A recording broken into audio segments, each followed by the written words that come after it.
Welcome back to Yahoo Finance Live. It is day 2 of a 2-day White House virtual summit focused on ransomware attacks. This marks the largest gathering of its kind here in the U.S., but there is one key country that's missing. That's Russia. Let's bring in Sanjay Poonen, former VMware COO. And Sanjay, I know this is a space that you watch very closely. The White House clearly concerned about the ramp up that we've seen in these attacks. Talk to me about what you see right now in how these attacks are evolving and whether, in fact, governments are keeping up. Yeah, Akika, thank you for having me on. And cybersecurity is a hot topic in boardrooms today.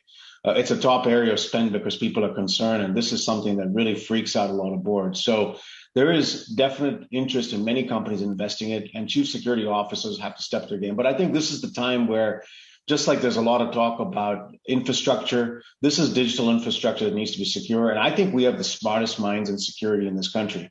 So it's important that we get the FBI, CIA's help to track down these nation state actors. Many of the previous, whether it's WannaCry, Petya, the Colonial Pipeline, JBS, many of these have nation state actors, whether it's Russia, China, North Korea, Iran, whoever it is. There's clear, and then there's e-crime, combined often with ransomware. That's, often people are looking for payments in Bitcoin. It's something that I believe that if we've been able to track down Osama bin Laden, it's time that we get the FBI, CIA really involved in retaliatory steps to many of these places. And it requires a coalition across many of these key countries.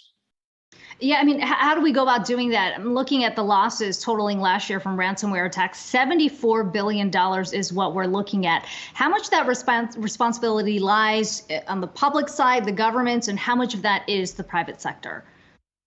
I think it's a combination of both working very together. Like I said, I think we have some of the smartest names. You talked about some of the big names, whether it's CrowdStrike, Palo Alto, Fortinet, Okta, Zscalers. Collectively, these companies represent 15 billion in revenue and about 300 billion in market cap. So these are great companies. And this is the first time you have some really powerhouses in security. But on the government side, listen, again, like I compare this to terrorism, and you have to think about this as seriously as terrorism.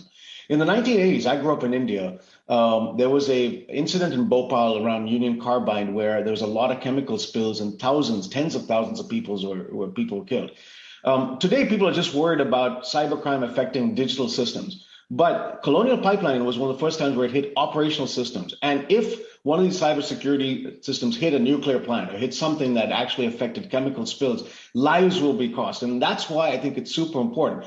And the way in which we've combated this regular terrorism is sharing information, first within the country, the Department of Homeland Security, and then across NATO-friendly countries.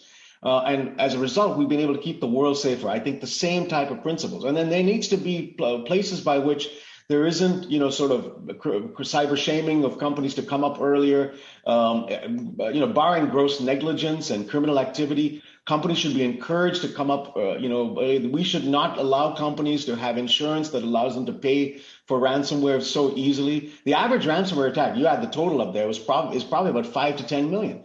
And this requires now a lot more of a concerted effort across the private and the public sector. And Sanjay, I mean, when we talk about it as investors looking at the opportunities there, you know that a lot of money is going to be pouring into some of these companies. You look at Zscaler, CrowdStrike, the ones you mentioned there, up 600% since the March 2020 lows. A lot of investors who may have been in the cybersecurity names, walking around thinking they're hot doo-doo here because it's easy, right? When we knew that this trend was coming. But I think moving forward, it's going to get a lot more difficult to pick winners and losers.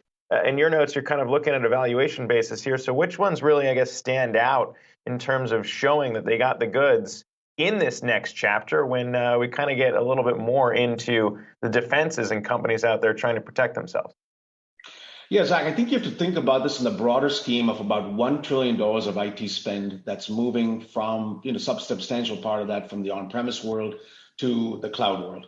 And as a result, many of these sort of previous era systems are being replaced by more modern cloud native solutions. And each of these have those players that I've tracked. And if you follow on my Twitter, I actually took many of these 6 or 7 players that I track, posted their Yahoo Finance kind of growth the last, year to date. And you'll see that performance in the charts that I've kind of played out on my Twitter page. But in essence, what I see happening is many of these folks, as they replace many of the older systems, have a lot of headroom ahead of them.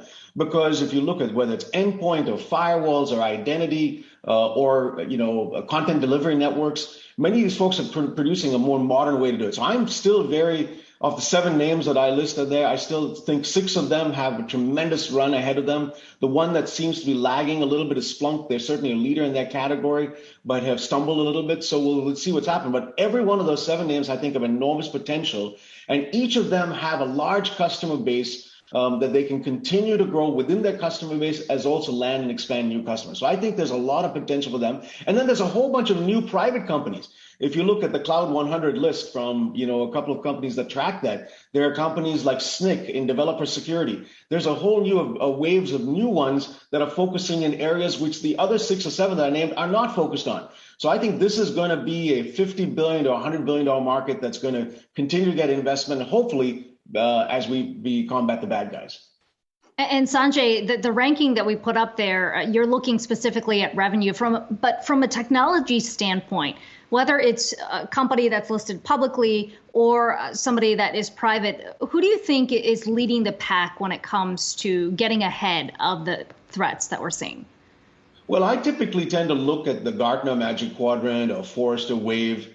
And typically those industry analysts do a pretty good job of assessing these. And many of those players that I named in those 6 or 7 are top right leaders in their industry category. So they're best of breed in their category. And probably the one realization I've probably had in the last year is there's not going to be one company that owns the platform end to end. I think these 6 or 7 players are best of breed in the category. So they've all got good technology in their category. For example, Palo Alto and firewalls, CrowdStrike and endpoints, Zscaler and web gateways, Okta and identity, and so on and so forth. But in these newer areas, like I mentioned one, developer security, application security, there's going to be a new breed of companies because SolarWinds, for example, was a sort of software supply chain. This was something that was deep in the code. And often much of this code today is open source code in the cloud world. That's places where companies like SNCC and so on come in that are doing great work. And there's many more. So I'm watching the space. There's going to be a collection of great public companies. And the good news for investors is there's going to be a collection of private companies coming on the scene, some of whom will go public, that you can invest in. Sanjay, it's always good to get your insight. Good to have you back on the show today. Sanjay Poonen, former VMware COO.